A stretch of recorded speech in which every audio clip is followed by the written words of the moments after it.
bonsoir et merci pour la fidélité renouvelée au programme de votre télévision Al Mouridia TV. 20h passées de 15 minutes, c'est l'heure de la grande édition de la soirée.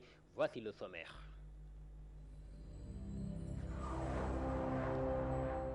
Libération de Karim Wade par grâce présidentielle dans la nuit dernière à Dakar. Les populations se sont prononcées sur cette décision du président de la République. Nous ferons aussi un rappel historique de l'affaire Karim Wade. Et puis, préparatif des grandes journées culturelles, le Cheikh Ahmadou Bamba, le comité de pilotage avec à sa tête le responsable moral de Hizb ut-Tarqiyyah, était à Tivaouane et à Ndiassane pour informer de l'événement auprès des chefs religieux. Sur l'international au Royaume-Uni, ça y est, c'est confirmé. Les Britanniques ont voté pour leur sortie de l'Union européenne. 51,9% des suffrages sont pour le Brexit. David Cameron n'exclut pas de démissionner dans les mois à venir. Bienvenue à toutes et à tous. L'information est connue depuis la nuit dernière. Le chef de l'État Macky Sall a accordé une grâce présidentielle à Karim Wade après 38 mois passés dans la prison de Rebeuss. Le procès et la condamnation du fils de l'ancien président Abdoulaye Wade aura marqué l'histoire politico-judiciaire du Sénégal. Karim Wade, de sa naissance à sa libération en passant par sa vie d'homme d'État, c'est ce qui fait l'objet de ce sujet que je vous propose de suivre. Né en 1968 à Paris et grandi en Europe, Karim Wade décide de s'installer au Sénégal pour travailler dans l'administration de son père en 2002.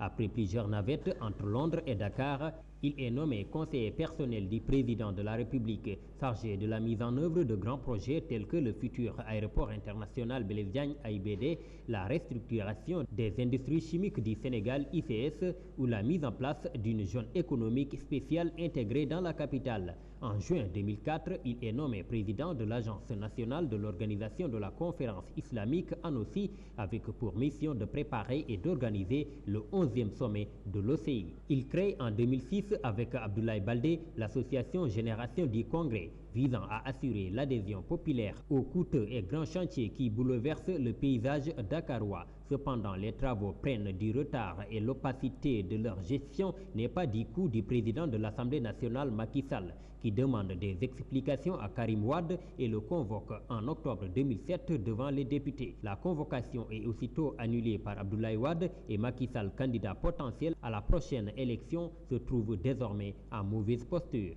Malgré ses contre-performances aux élections régionales, municipales et rurales du 22 mars 2009, pendant lesquelles il a été battu dans son propre bureau de vote, il est nommé le 5 octobre 2010 ministre de l'énergie par son père, en remplacement de Samuel Sarr qui occupait ce poste depuis 3 ans. Ministre d'État, ministre de la coopération internationale, de l'aménagement du territoire, des transports aériens et des infrastructures de 2009 à 2012, surnommé ministre du ciel et de la terre, il a fait l'objet d'une impopularité croissante et symbolise la dérive affairiste des années Wade. Le Parti démocratique sénégalais perd le pouvoir en mars 2012. Macky Sall, qui prend les commandes, décide de lancer la fameuse traque des biens mal acquis et réactive la Cour de répression de l'enrichissement illicite, créée une juridiction spéciale. La fortune de Karim Wade, évaluée à 700 milliards de francs CFA, intrigue la justice sénégalaise. Mise en demeure le 15 mars 2013, après une audition par la commission d'instruction de la CREI, de justifier dans un délai de 2 mois de ses avoirs ainsi que de ses biens, des sociétés au Sénégal et à l'étranger, des comptes bancaires, des propriétés immobilières et des voitures. Il est inculpé d'enrichissement illicite et écroué avec 7 autres personnes le mercredi 18 avril 2013 à la prison de Rebeuss. Le 23 mars 2015, il est condamné à une peine de 6 ans d'emprisonnement ferme et 138 milliards de francs CFA d'amende. Dans le même temps, il est désigné par les instances de son parti, le PDS, candidat à la prochaine élection présidentielle qui se tiendra en 2019. À la suite d'une plainte de ses avocats, le groupe de travail des Nations Unies a qualifié la détention accusation de Karim Wade d'arbitraire. La RADDHO a aussi dénoncé les manquements lors du procès de Karim Wade. Dans la nuit du 23 au 24 juin 2016, Macky Sall, président de la République sénégalaise, par décret numéro 2016-880 du 24 juin 2016, a gracié Karim Wade après 38 mois passés sous les verrous. Le président a également gracié Ibrahima Abou Khalil Bourgi et Alioune Samba Diassé. Cette mesure ne concerne que la peine d'emprisonnement restant à courir. Les sanctions financières demeurent. Voilà, c'était là donc un rappel historique de ce que les Sénégalais ont appelé affaire Karim Wade, qui est désormais libre depuis la nuit d'hier. Aussitôt après sa libération, le ministre de la Justice, Maître Sidiki Kaba, a fait à la presse ce matin.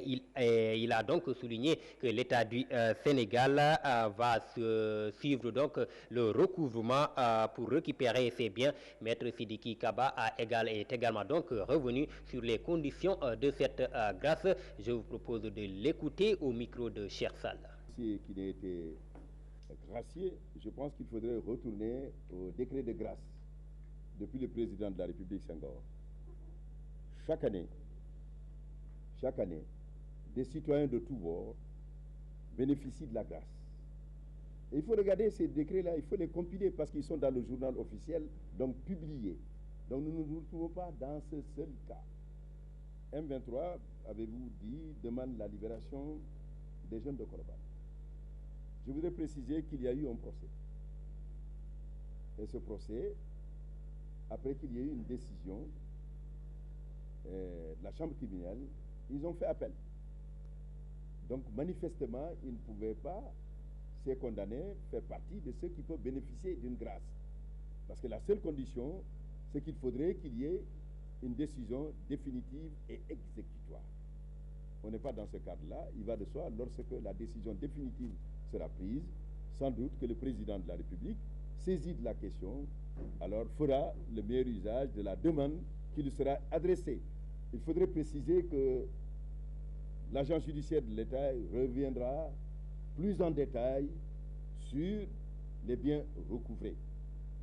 Mais d'ores et déjà, je puis vous dire que depuis que l'action qui a été menée et qui participe de la reddition des comptes, comme de la bonne gouvernance, comme je l'ai dit, et dans son volet judiciaire sur les personnes qui sont concernées, après les condamnations en ce qui concerne les personnes dont nous parlons aujourd'hui,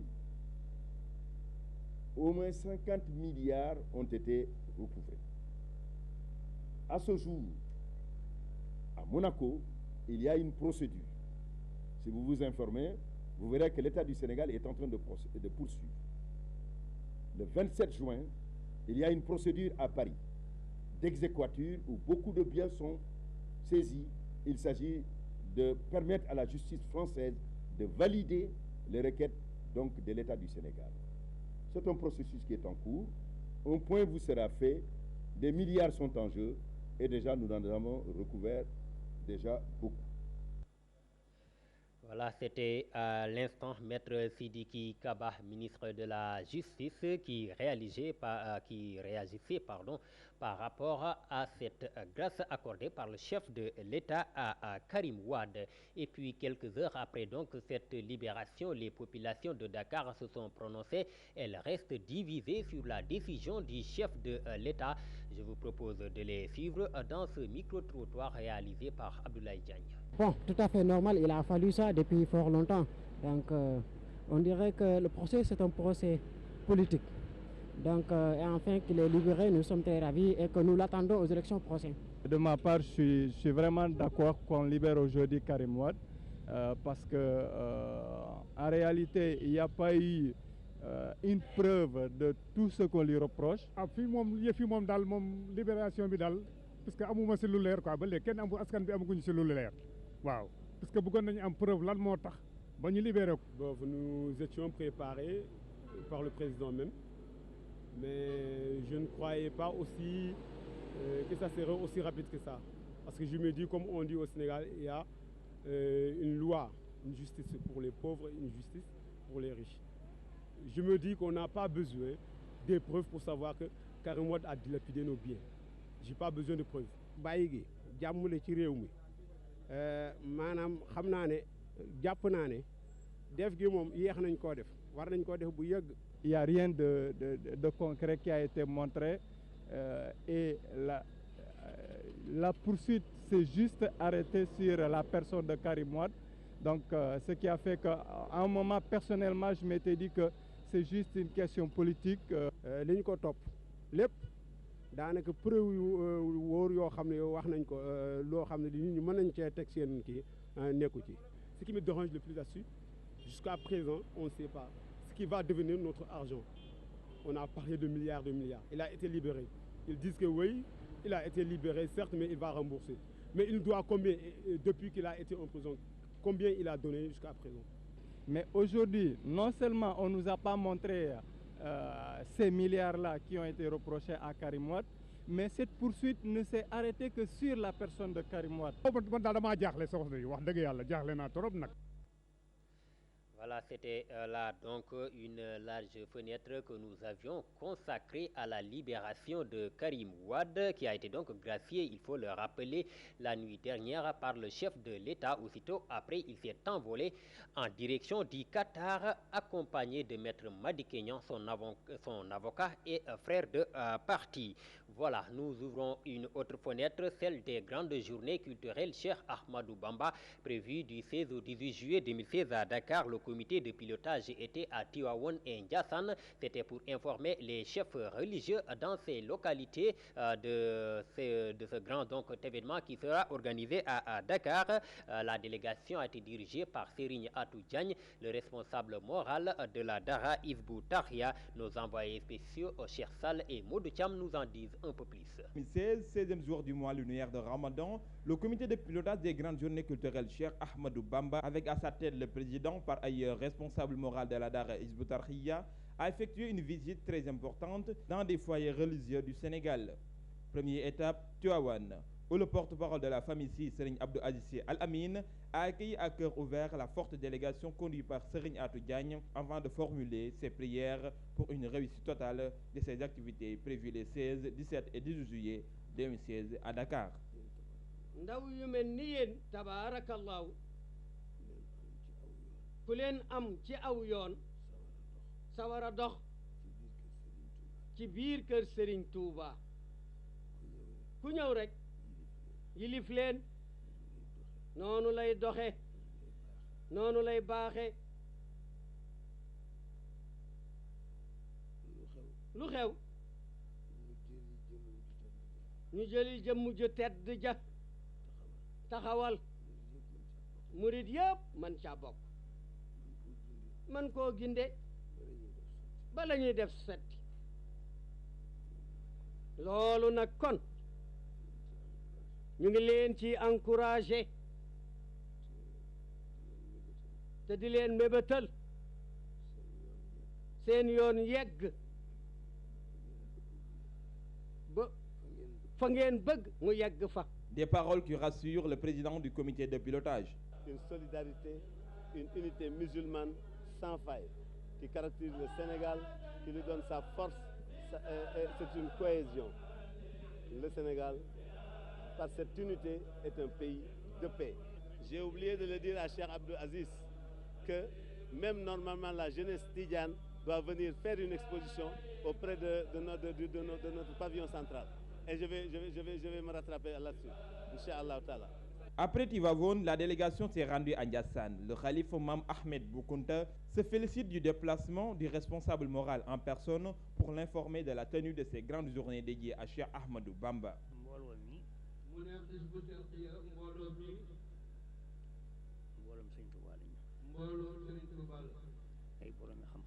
ay borom xam-xam lañu ñoo dajaloo ci fànn yëpp di ko ubbee bis bi fii ci kër Sëriñ Tuubaa la bokk. Cet acte magnifie et réitère l'engagement de la Dara Hizbut Tarqiyyah à vouloir organiser ces grandes journées culturelles Cheikh Ahmadou Bamba pour montrer au monde entier que l'islam pratiqué au Sénégal est authentique et on peut l'universaliser. Mais pour ce faire, l'engagement de toutes les familles religieuses du Sénégal est obligatoire, ce qui est d'ailleurs en phase avec les recommandations du khalife général des Mourides, Cheikh Sidine Mokhtar Mbacké, qui n'a fait que rappeler les paroles divines. Wa'tasimu bihablillahi jami'an wa la tafarraqu. Cheikh Sall, toujours dans le cadre des préparatifs de ces grandes journées culturelles, le Cheikh Ahmadou Bamba, retenez que la délégation du comité de pilotage est aujourd'hui à Louga. C'est pour une séance d'animation et d'information. Demain, ce sera au tour de Diourbel. Au programme, lecture du Saint-Coran, visite guidée à Keur Goumak, présentation des thèmes et prestations des courriels qui seront donc invités, mais aussi les courriels de Hizbut Tarqiyyah. Et puis, toujours dans le cadre de ces grandes journées, pour permettre au public de vivre avant, pendant et après donc ces grandes journées culturelles, la télévision Al Mouridia TV jusqu'au 31 juillet met l'accès aux différentes chaînes de télévision de Al Mouridia gratuit pour donc profiter de cette gratuité. Rendez-vous sur le site web www.almouridia.com. Et puis, parlons à présent de la grande prière du vendredi aujourd'hui à la grande mosquée de Touba. Le conférencier du jour est revenu sur le sens et la valeur donc du repentir sincère. Serigne Mamor Mbacké est revenu sur l'importance de cet acte fortement recommandé par le Seigneur. Je vous propose de le suivre au micro de Al Mouridia TV.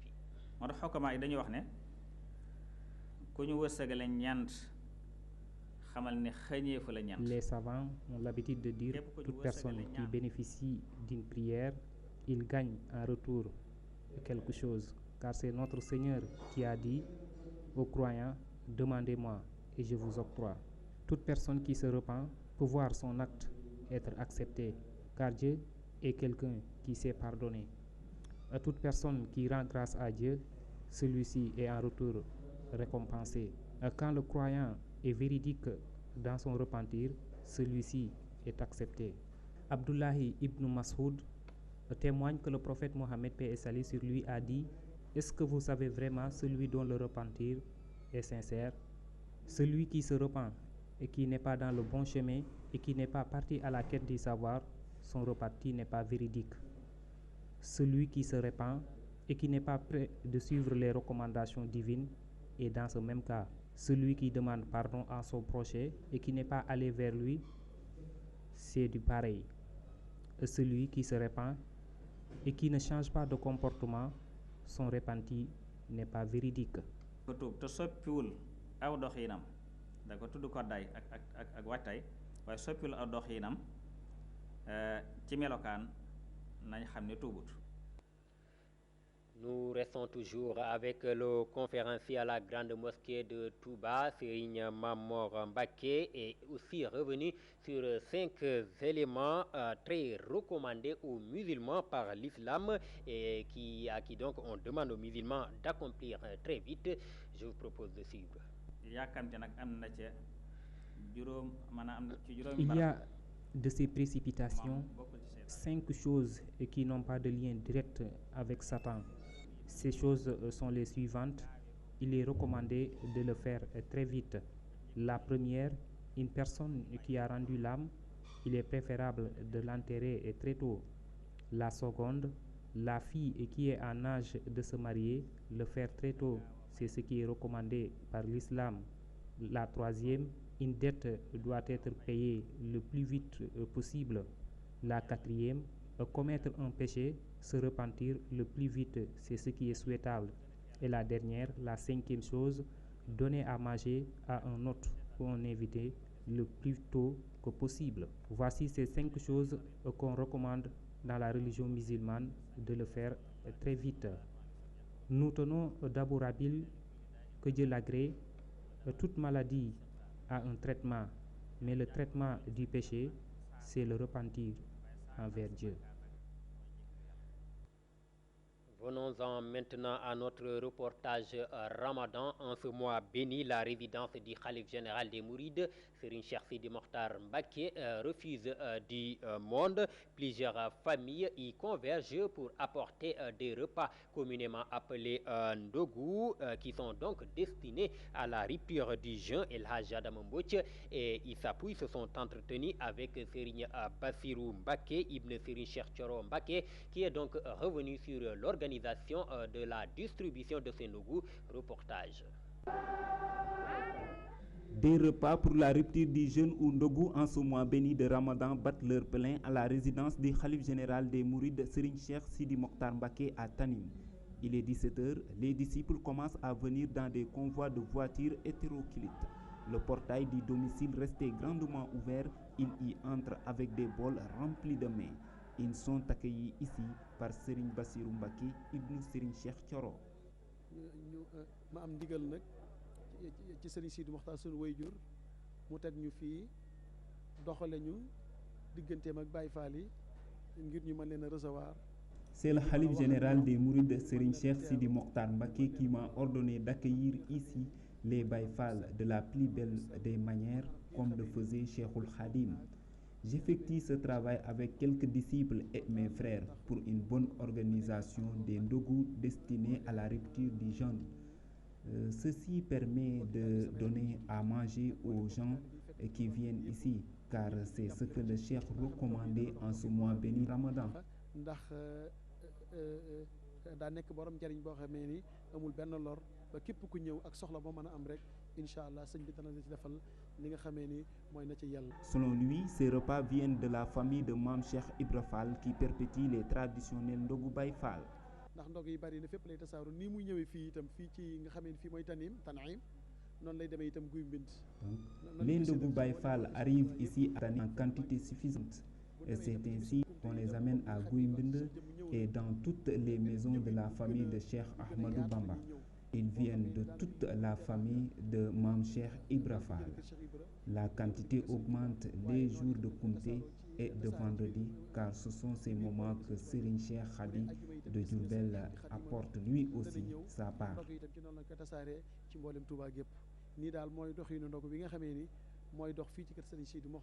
Ainsi, Serigne Bassirou ibn Serigne Cheikh Thioro explique comment ces repas sont distribués une fois qu'ils arrivent au domicile du Khalife général des Mourides. Cette maison appartient à tout le monde. Des gens nous viennent de partout. On y note des disciples, des étrangers, entre autres.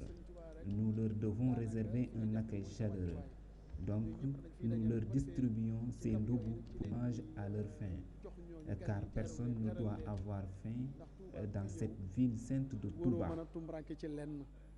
Si ces mets sont amenés à Tanim pour la plupart par les Baye Fall pour réitérer les bonnes relations qui existaient entre Cheikh Ahmadou Bamba et son disciple Mame Cheikh Ibra Fall, d'autres comme la Dara Hizbut Tarqiyyah y jouent leur partition.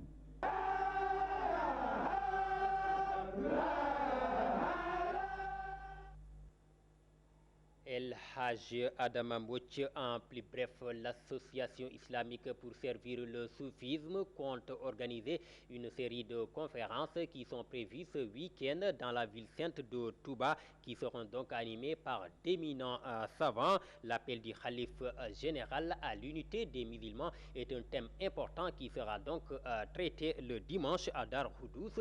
Auparavant, demain samedi, une lecture collective du Saint-Coran sera au menu. Et puis retenez que l'Agence française de développement et le ministère de l'enseignement supérieur et de la recherche vont signer lundi une convention relative à la réalisation donc des instituts supérieurs d'enseignement professionnel à Richard Toll et à Bignona. Ce sera lors d'une cérémonie qui sera présidée par le ministre de l'enseignement supérieur Mary Teuw Niane et le nouvel ambassadeur de la France au Sénégal Christophe Bigot. Voilà qui met un terme à la première partie de ce journal. Place maintenant à l'actualité internationale.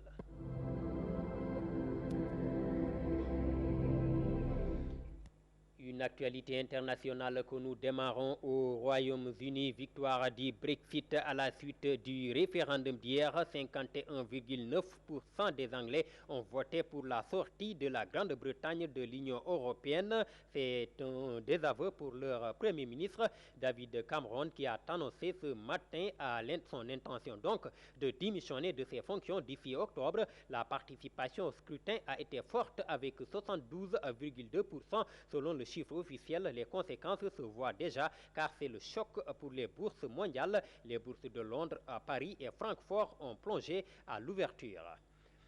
En Colombie, un accord historique côte à côte. Les deux anciens ennemis, le président colombien et le chef des FARC, ensemble, ils ont signé l'accord de paix avec un cessez-le-feu bilatéral. Selon les termes de cet accord, les FARC vont intégrer la classe politique légale pour continuer leur engagement, mais cette fois-ci légalement et sans armes.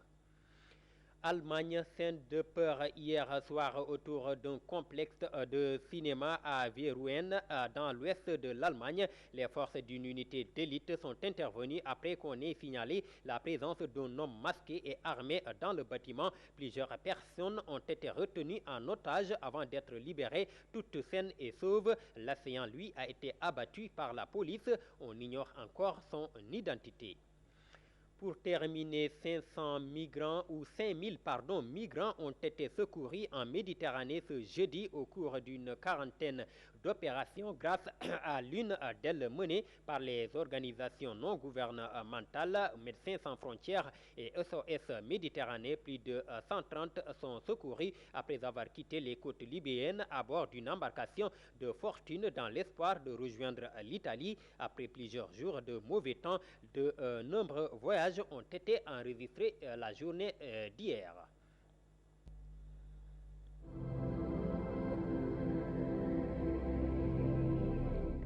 Voilà, chers téléspectateurs du Sénégal comme de la diaspora, c'était tout pour ce principal rendez-vous d'information de la soirée.